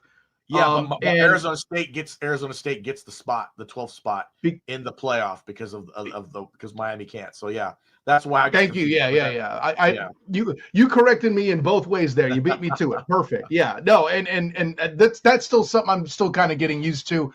And, I'll tell you something right now that needs to be changed that I can just mention quickly. Reseed the bracket. What is wrong with you people? Okay, I got that out of my system, Matt. So here's some of the parts where I think what you're saying is still kind of working. Let's not just talk trash on the bracket, right? There's ACC haters like me out there. That's not unique. And I make jokes all the time about SMU being an American team. I say jokes, they're based in fact, but the fact that they have one loss, they're in the conversation and marked with a bye as of today, assuming they win the championship, that will go on, right? Where the SEC, these 3-loss SEC teams are inferior to them, right? The Ole Misses, the South Carolinas. I don't. Maybe, side note, maybe you could explain to me why Mizzou and Ole Miss are still in the top 25. As big as an SEC homer as I am, like that. That's where I'm with you. We're a little crazy on that, but I see definitely elements where teams that have had that early slip up are being rewarded. Don't get me started on Notre Dame with 4 G5s on their schedule and losing to one of those G5s, but on the strength of beating Texas Tech, they're 4. So I think there are elements of those teams being allowed to get better throughout the year and make it in. So these are some of the things that you might say are working in the playoff system, wouldn't you? Yeah, for sure. I mean, Notre Dame's a great example of that. They lose to Northern Illinois, and they're still they roll off a bunch of wins, and now they find themselves where they're at, where they're hosting a game. So that's a benefit of having that early loss. Okay, granted, their schedule may not be as tough in some regards because you mentioned the G4s or G5s. I mean, that's true. But you're seeing that with other programs as well. I mean, on this list, that it does open the door up for some of these schools to do some different things. I think you're seeing it, at the top of the list. Excuse me, and I think that's something that's just you got to kind of adjust a little bit. You talked about reseeding and things like that. I think adjustment would help a little bit. Yeah, absolutely. In your mind, I'm going to put you on the spot this way. Who among the teams that are currently listed for a playoff appearance, and of course, let's remember the part that I got wrong earlier that I was trying to correct was Arizona State slipping into that 12 seed where Miami would be today to get into the playoff as a conference champion, right? If there is a team that you feel like is getting the most rewarded by the playoff, who is that? And if you think there's a team that's getting that is let's just say committing the biggest crime of fraud, who would you say that is? I think a team that's getting rewarded. Wow.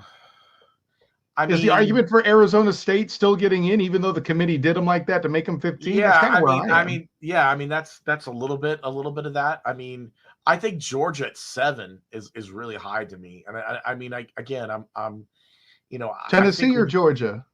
Tennessee or Georgia, both those two teams I think are really high. I think Tennessee probably is, to me, is a little high. But again, we've seen some of these teams. I mean, Ohio State losing to Michigan the way they did, it was a close game. They didn't drop like tremendously, you know what I mean, in these rankings. And Indiana at 10, Indiana's only got one loss, but you could look at their schedule and say, their loss was to Ohio State, and put them in there as well. So it's crazy. And it's crazy to me that, like you said, SMU at 3, SMU, which basically bought its way into the ACC, finds itself with a bye this week, or a bye coming up next week. And if they beat Clemson, if Clemson wins, then all of a sudden that changes everything. Right. Because for those checking, like me and Matt are assuming chalk in these conversations, right? So there's that to consider. Yeah, and so like I think that it would be nice, if Clemson wins, like that changes things. But yeah, I think the playoff right now, it's I don't have anything majorly wrong, with the teams they have in there. But I think you're going to continue to have this argument. You're going to have SEC teams have 2 or 3 losses that are going to say we deserve to be in there. You're going to have teams that maybe have 2 losses that think they deserve to be in there, and they're sitting on the outside. I'm sure if you go and polled Miami fans right now, they're screaming and yelling right now that we should be in the bowl and the playoff, and it's just not going to happen. That's what Warren Manuel said tonight. Basically, is if you're not playing this weekend, you're not moving up. So, that's a tough pill for Miami to swallow. And that's, considering how much money they spent on this roster and how much they spent to get Cam Ward, it's a failure. Then the season's a failure because you didn't get to the ACC championship, and 2, you didn't get to the playoff. In the defense of those critical of Miami, like myself, you could have just beat the Orangemen. That was an option. Yes, very much true. And same thing with Georgia. Same thing with you look at the roster. Everyone said this all season long. Their schedule was super easy. If they could just go undefeated the whole season, they would have been fine. They lost that game early on, and they lost this game to Syracuse, and that really went doomed them. Especially with the 8 overtime thing that happened with Georgia, right? Because it was Miami that lost to Georgia Tech. That game against Georgia would have lifted Miami where they needed to be if they just handled business, right, Matt? I think that's worth mentioning. Yeah, exactly. It's very much true. If Georgia Tech beats Georgia, Georgia's not in this discussion. They're on the outside looking in. So Miami's in there. So again, this is where this playoff is. But I love this. What I talked about for the last 18 months about this is what we wanted. You could complain and scream and and talk about the committee being biased and blah blah blah. But when we had a 14 playoff, everyone was complaining. Oh, we don't have enough. The good teams aren't getting in. All these teams aren't getting in. Everyone needs to get in. Now you got 12 teams.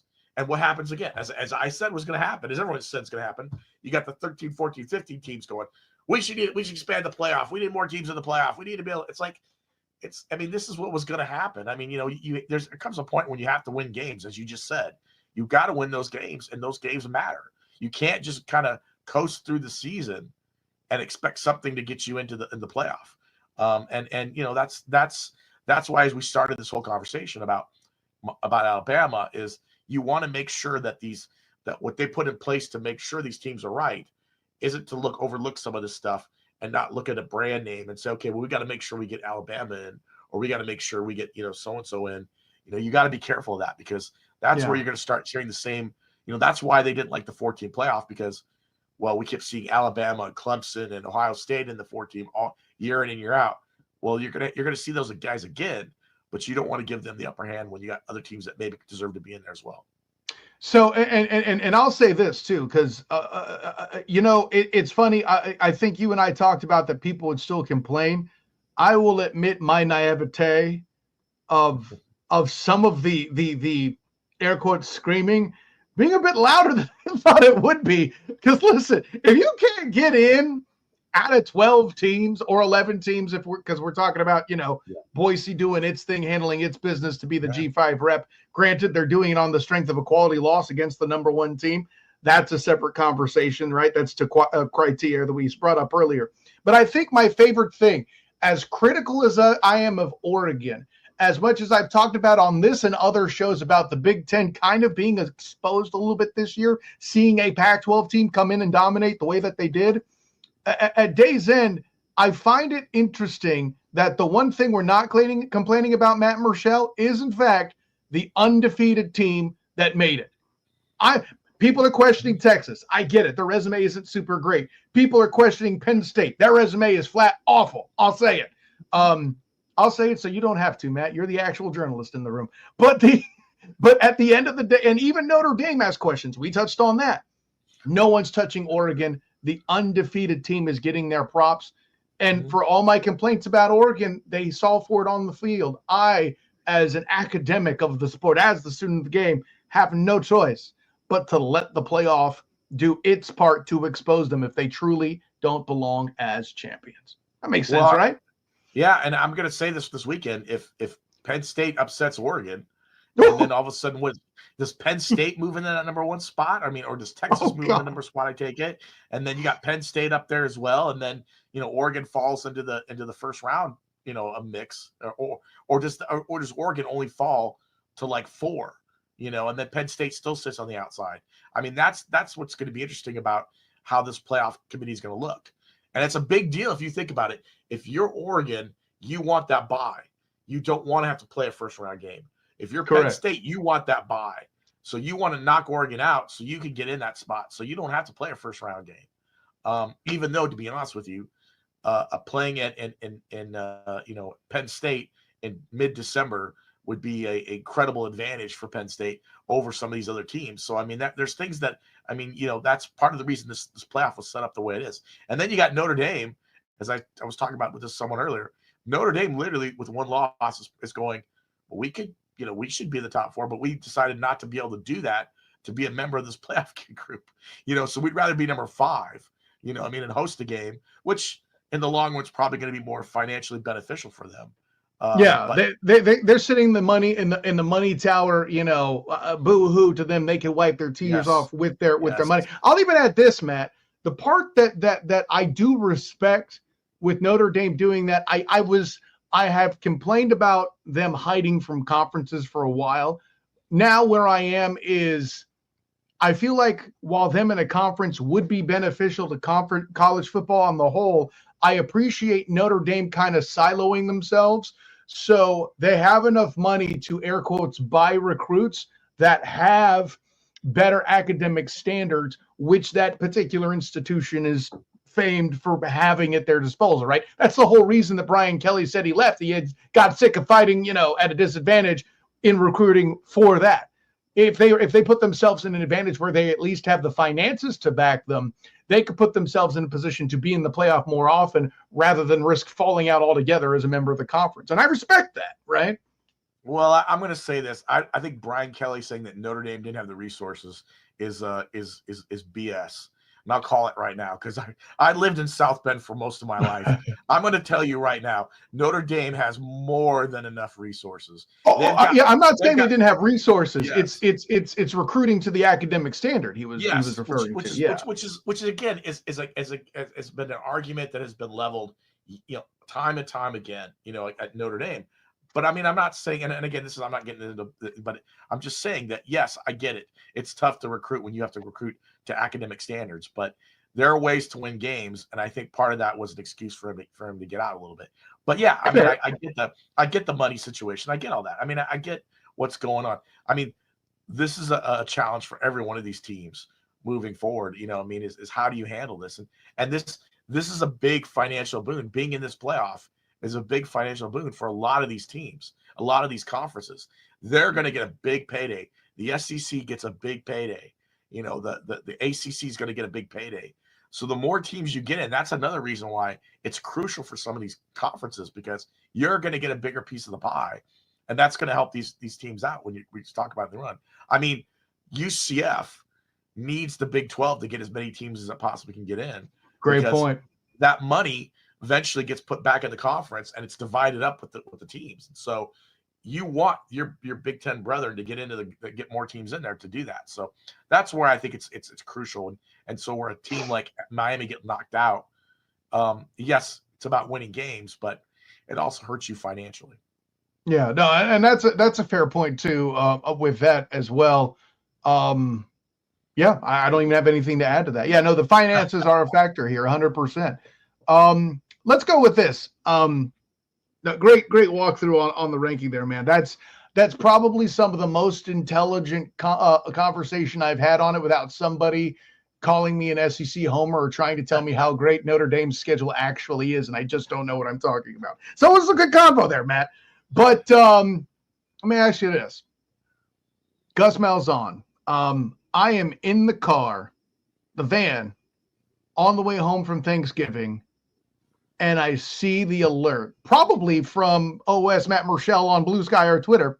Oh, wait, where's my bell? And then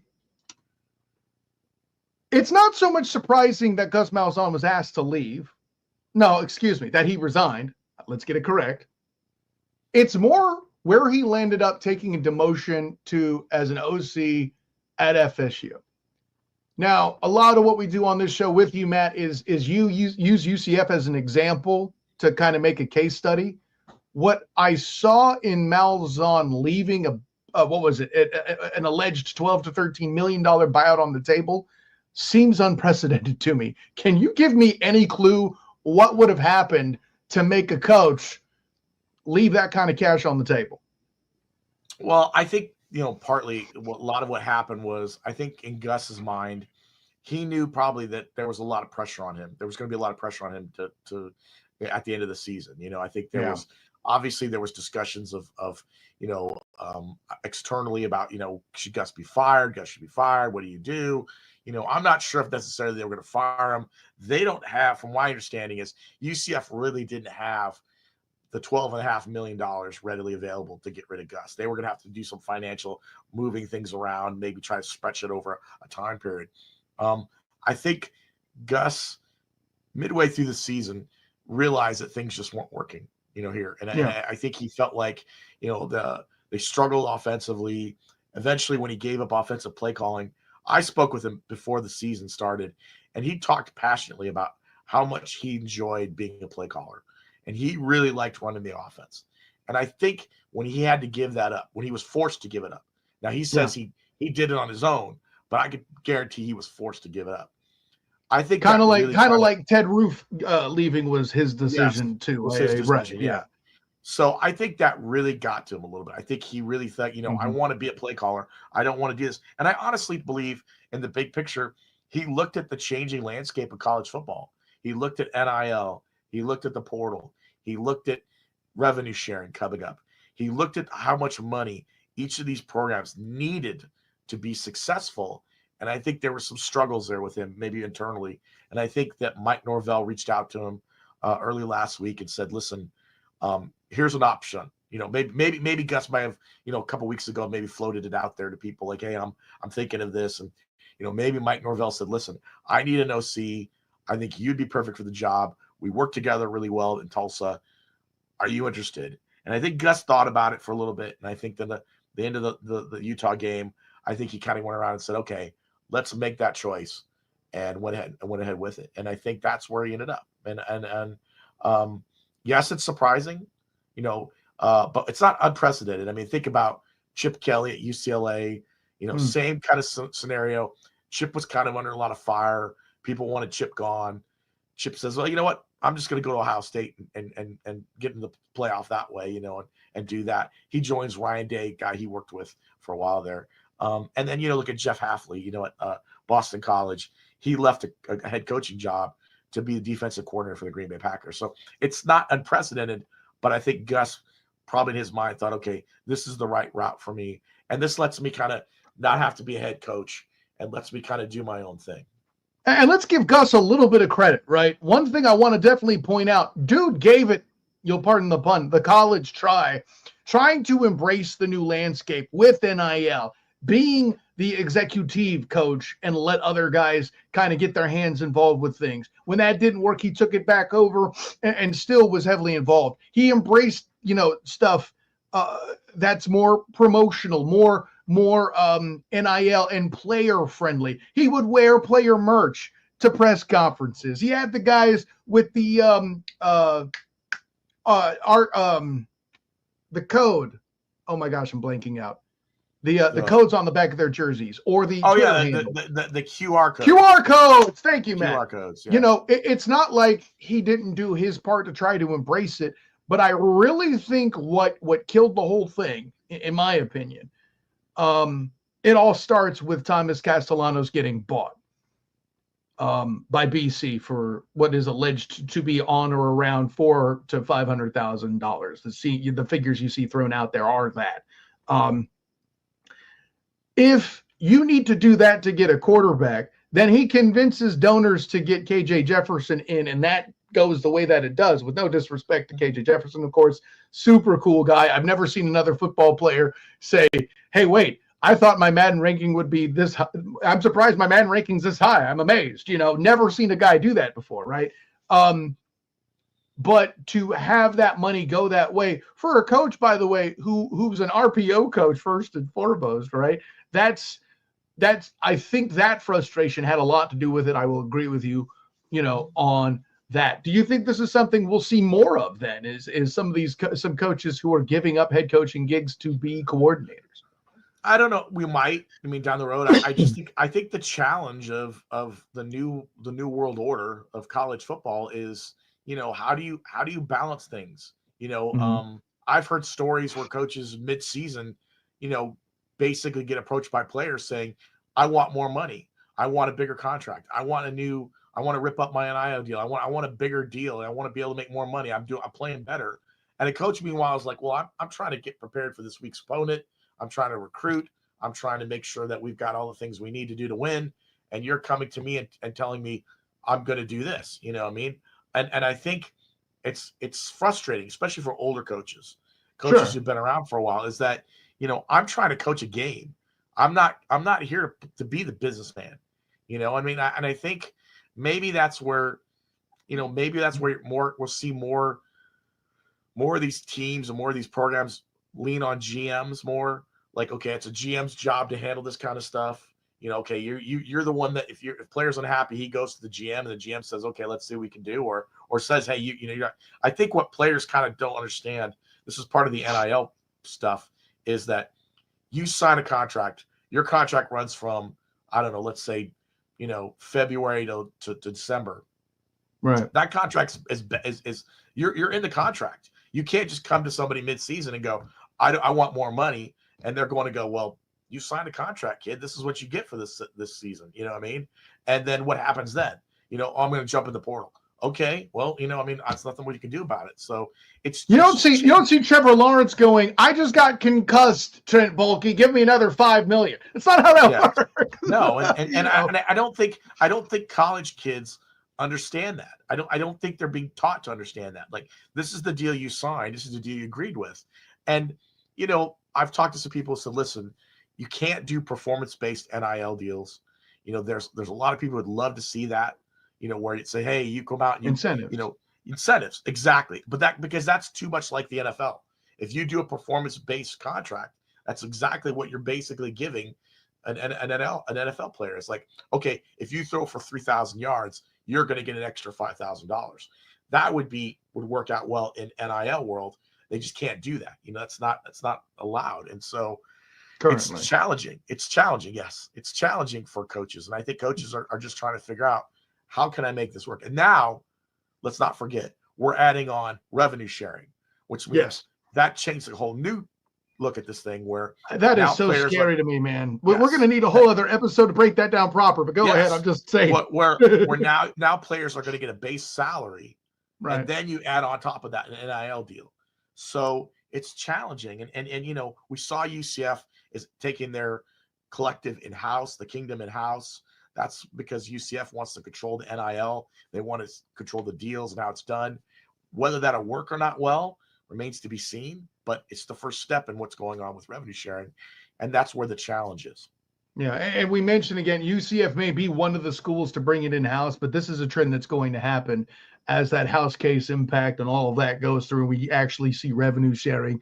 I mean, listen, you've met one of my former student of the game panelists, Andrew Glukov. He and I did a separate show about 10 years ago now, warning people about this.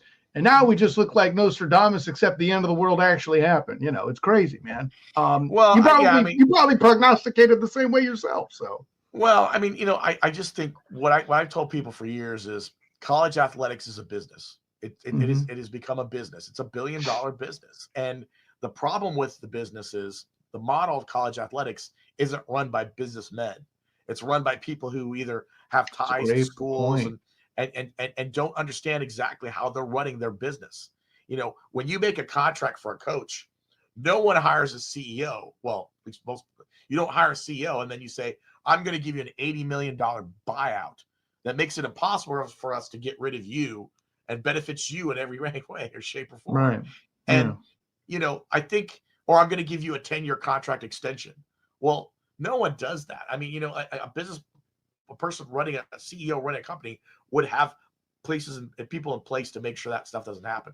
And I think at college level, it's difficult to see. So I see the frustration on fans and I say to them, well, that's just how college athletics is. They didn't know what to do. For 40 years, they were trying to fight the $100 handshake. They were trying to fight, some booster giving some kid $100 at an event, to help him buy some shoes or something. And meanwhile, or buy a hamburger, right? Meanwhile, the world is moving on, and that whole everything now is now we're talking hundreds of thousands of dollars, and no one was prepared for that. So right now, schools are trying to catch up with it, and I don't know if they're going to be able to. I'm not sure if we won't see the sport become, unfortunately, like a professional league, where you're going to have teams that are going to have ownerships. And people are going to happen. And private equity, I've talked to some people who mentioned that several times. Private equity can get involved. I've talked with Drake Toll of Locked On Big 12 about that too. That scares me outright. But since we're kind of bringing in the business side, and I know you don't write the business section for the Orlando Sentinel, but I'm still going to ask this question just to get your general thoughts. College football is starting to become a business. Is there a scenario where the bottom falls out and we see contraction? I think you could see some schools decide that it's financially not feasible. There was talk at Temple. I think there was some scuttlebutt. Someone had made a comment, offhanded comment about, eliminating the football program. Well, there are going to be some schools that are going to look around and say it's not financially feasible for us to run a football program and have all this. It's going to cost us too much money to do that. Or we can't do this and that. The more likely scenario is you're going to see a lot more schools eliminate those Olympic sports. The non-revenue generating sports just aren't going to be able to cut it because I can't share my money with the volleyball team. I can't share my money with the dance team because we need it to play all these players at football or basketball, which they're going to become revenue. They're going to be clubs rather than actual athletics department based things. And it's not like these teams right now are in lacks of luxury. Look at volleyball. Most likely, a volleyball team doesn't fly charter; they fly commercial, and they go across the country in some cases, and they play for an hour and a half, and then they're back on a plane flying all the way back across the country. So, I mean, I think you're going to that cost alone. I think you're going to see some people. I could see the other step that could happen is regionalization of sports. I could see more likely where schools and conferences say, okay, let's take our Olympic sports and we'll regionalize them. So like Florida, for instance, UCF would play Florida, Florida State, Miami, Stetson, whatever. USF, hey. USF, yes, exactly. What, UCF fans would get their War on I-4 back, right? Everybody be happy. But for like baseball and softball, and it saves them money. And then what happens is you still have a conference tournament that maybe you go to, but it prevents you having to travel across the country and spend money that you just, that schools just aren't willing to pay for right now. So it's going to be a challenge. And don't forget, you got Title IX that's going to be involved in all this too as well. Oh, buddy, I was about to bring up a joke because I cover UCF women's basketball for the Black and Gold Banneret. I already know the pain that Hannah Gusters has to deal with flying commercial because, like she is, I'm 6'5". So, athletes flying commercial is a practical problem. Like any 7-footer, to keep the UCF example going, Mustafa Tiem, He's 7 feet, man. Yeah. You put him on a commercial flight. What are we doing? And let's not forget, it's not just flying. It's you get to a hotel in some town and you got to find a bed that either fits the guy. Oh God, that's a great point. Or he's got to sleep across 2 beds, because he can't sleep, with his feet hanging over the edge. So there's challenges like that, and there's challenges. Look at UCF men's basketball. They're going to face a schedule where they're going to have to. I think they're staying on the West Coast for a couple games. Like they're playing Arizona, and then they stay in town for like a week or a couple of days, and then they play Arizona State again, So there are challenges like that because you can't just fly back and forth because they're student Right. athletes. And and most of these athletes aren't even taking classes anymore. They're just doing online courses because they can't. There's no way they could be in a classroom because they're busy doing stuff. So it's a challenge, but this all goes back to my point where it's a business challenge. And I'm not knocking every AD in the country, but I'm telling you, there's a lot of ADs right now who aren't equipped to handle this. They don't have a business degree where someone comes in and says, you're not running this correctly. Because most athletic programs aren't created to make money. They're created to break even. And that's not the model that you want to have. They got a lot of like departments who've rung up a lot of debt because they're trying to build new facilities or new locker rooms or to keep up with the Joneses. And right now what they're finding out is, okay, now I got to start begging people for NIL money. Where does that come from? I mean, not everybody's got, deep pocket donors who are able to do that kind of thing. So it's very much challenging. And I know when I talk about this, especially in the public, everyone just looks at me like, oh my God, it's doom and gloom. And I'm like, well, it's just the world of what we live in right now where you're going to have to figure out if you want to win, it's going to be a challenge. Same thing. Let's go back to UCF. UCF looking for a head coach right now. There's fiscal challenges there. How do we pay for a new coach? We have to get a buyout, and maybe that costs us $6 to $8 million. Well, do we have $6 to $8 million to afford, plus a salary, plus hiring a coaching staff? I mean, it may not be fiscally responsible to do that. Let's look at someone else because they've got a better financial buyout that helps. Let me add you this. Let me see that and raise you something and throw another chip in the pod. Something nobody else has talked about yet, right? What about the concept of hiring a coach that runs a different offense than your current player pool runs? Now you're even further in the hole, hitting the portal to redo it quickly. Because as much as fans say, "Ooh, we'll develop them," but you missed the bowl game. Yes, well, we're developing them. Well, you missed the bowl game. You're out. Develop this. How about you develop a space in the unemployment line? When you see, that's the thing. And just keep the example alive, right? Replacing Gus, one name that's been thrown out is Jamie Chadwell. And I'm hearing the criticism that he's a Gus clone. How true that is or isn't is a question, but let's just say it's accurate for this. If you want to hire a guy that is a pass-first offense, let's say, not only do you have to pay more for a quarterback, by the way, right? That's another smart thing for a college to do is run themselves more like the 49ers who have Brock Purdy at quarterback and are paying other skill positions. That's a separate conversation. I just happen to notice I'm wearing my 49er cap. That works. But with all that in mind, you're having to now not only pay a buyout, like you mentioned. In the case of Jamie Chadwell, it's something like $4 million. We don't know. It's Liberty. How do you account for that cost? There's good business going into something without knowing what the cost of something is. What is this, healthcare? Anyways, I feel like I'm doing a stand-up routine right now. I'm sorry, man. But you mentioned the buyout. You mentioned the new coach's salary. Then the assistant coaches, something I actually kind of forgot, if I'm being honest. Then a new set of players, proper receivers, players that UCF has lost recently over the time that Gus has been here, and anything else that you need. An upgraded defense, by the way, another factor, right? All these other things, you're changing the style of offense. You need new style of players for one side of the ball, and then you got to change up the other side of the ball to complement that.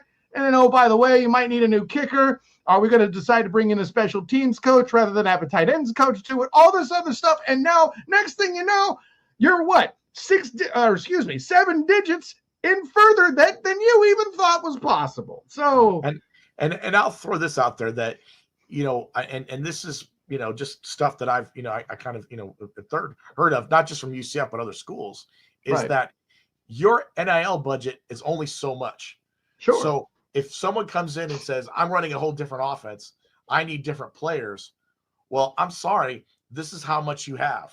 It's called a budget. And I don't think fans realize that. They just assume that someone just opens up an invisible wallet and just starts throwing money at everyone.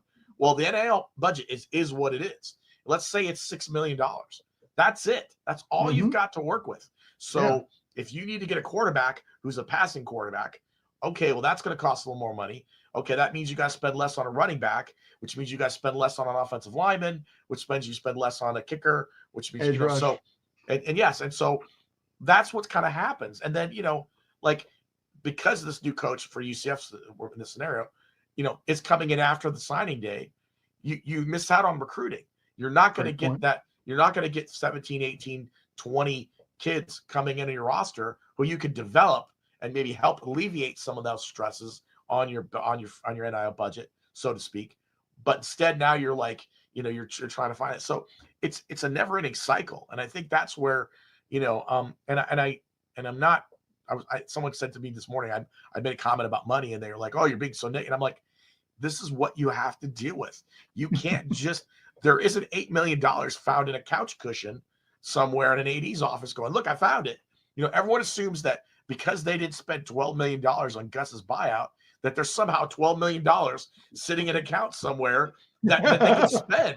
And I keep telling people that's not how it works. Don't you see the TikTok videos all the time with girl math? Oh, well, honey, we're short on the rent this month. Okay, well, you can't buy this dress. It's $100. I bought it because it was on sale for $50. We still ain't got it. We still got it. Exactly. So I try to explain to people in a nice way that that's not how it works. It doesn't mean that many just showed up. Yes, you had people who were trying to put the money together, but again, they're not just going to give you that money now. I mean, unless they're 100% committed on whoever they're going to get. So it's a challenge. I mean, every school is going through it, and I think they're trying to figure out how do I balance all this and make it work and make it fiscally work and not get to the point where, something happens bad. I'm not saying Gus was bad, but you lose a coach and then all of a sudden you're scrambling and then you're going to take a financial hit. Now, don't get me wrong. Yes, UCF is getting their full Big 12 share next year, and it's going to be around $40 million, which is much better than they were getting the $19 million this past year. Sure. But that money's already earmarked. I mean, I've already seen the budget. It's earmarked. It's earmarked for other things. So the Roth Tower, for example, and the upgrade of the stadium, right? Well, the gateway stuff, plus NIL, plus revenue sharing. I mean, the Roth Tower yes, they've got to help with that as well. I mean, that's coming from the county, that's right. The tourism tax money. So it's not like they got to pay, but there is a moment that they do have to find a way to help supplement that. And they took out loans to do that. And so you can't just all of a sudden start throwing money around like it's, it's willy-nilly. So it's a challenge, not just UCF, for everybody that goes through this kind of thing. Matt Murschel, thanks, man. That was the conversation I was hoping for. I know I'm about to run a little late jumping over to the Huddle Up podcast here, but that is what it is. Tell the world where you can be found and they can get more of your content for the Orlando Sentinel. Yeah, they can go to orlandosentinel.com to check out the latest, or they can follow me on social media at OS Matt Murschel. I'm on X and Blue Sky and Instagram. This is how hip you are. You were on Blue Sky way before I was. Blue Sky, yes. I've been on Blue Sky for a while. It's come to Blue Sky, everyone. It's all good. It's all comfortable. So Blue Sky, Instagram, anywhere you'll find that stuff. I'm not on TikTok. Sorry. I'm not a cool guy. I'm not on TikTok. Hey, listen, the Blue Sky thing balances out. Technically, I'm not on TikTok. The Duval Dive is. So there's that. But yeah, man, honor, joy, and privilege to have you in. Thanks so much. Of course, I am Kyle Nash, the student of the game. You can find me on Twitter, Instagram, Threads, and Blue Sky. That's right. I'm on the BS. I can't say I'm on X, though. I have a family, Matt Murschel. I have to say I'm on Twitter. So with that in mind, I also am on Facebook as a student of the game. Check out my writings with the Fans First Sports Network covering the Orlando Magic and the Jacksonville Jaguars. Check out my work with the Duval Dive covering also the Jacksonville Jaguars. And my friend Travis D. Holmes of Big Cat Country. That'll be Wednesdays at 7:30. And, of course, instant reactions right after the game. So check that out. as well. We'll certainly have a little something to say if you haven't watched it already about the whole Trevor Lawrence thing and the chicanery that the Texans actually think the hit was defensible. That's adorable. We'll get into that as well as Walker Little's new contract and the impact of the growth of the offensive line. And I guess some point we have to talk about football with a 2-10 team, but that is what it is. Of course, check out my work with the Black and Gold Banneret covering UCF basketball men's and women's, also the Night Shift podcast on the Black and Gold Banneret YouTube channel. Matt, if you aren't subscribing, do it, man. We're this close to 1,000 subscribers, man. Help me get more interns. Smash that like button. Smash that like button. Hey, you're hip enough. You're on Blue Sky. They might listen. And then, of course, my work as well with the Stu the Game podcast here. Of course, make sure you find that on the pods, wherever you listen to your podcasts as well. I think that's everything. I mentioned the fans first. Yeah, I think we're good. I'm about to jump over to Huddle Up and do that action. But thanks again to Matt Murschel of the Orlando Sentinel, 1010XL's RJ Saunders, and all of you for jumping in who like sport and managed to find their way here. Until next time, everyone, class dismissed.